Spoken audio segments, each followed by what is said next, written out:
ભુજમાં જૂની અદાવતને લઈ મારામારીનો બનાવ સામે આવ્યો. ભુજમાં જૂની અદાવતને લઈ મારામારીનો બનાવ પ્રકાશમાં આવ્યો છે, જેમાં ભુજના નવા બસ સ્ટેશન પાસે અગાઉના મનદુખના કારણે આવીને સુરેશ ખીમજી અને ભરત ધનજીએ બોલાચાલી કરી હતી અને માથાના ભાગે પહેરેલા કડાથી માર મારતા ઈજા પહોંચતા સારવાર માટે ભુજની જીકે જનરલ હોસ્પિટલ ખાતે ખસેડવામાં આવ્યા હતા. આ અંગે આગળની કાર્યવાહી હાથ ધરવામાં આવી છે.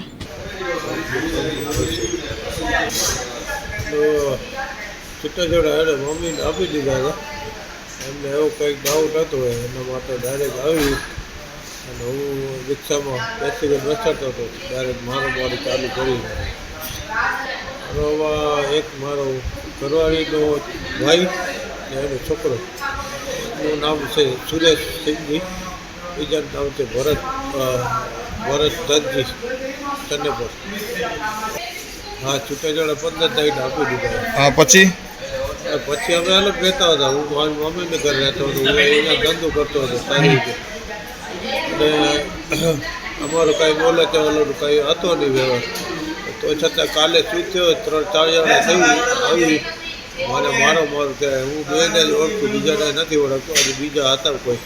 હા, મારોમાં હજુ 2 જણા હતા. એક એનો ભાઈ હતો, એક એનો છોકરો હતો.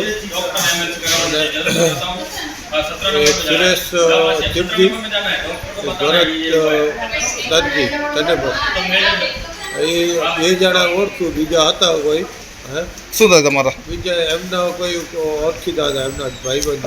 મારો એક તો સાડો થાય, એક એમનો છોકરો થાય. પહેલાં બીજો ઘર હતો ને, એમનો છોકરો થાય.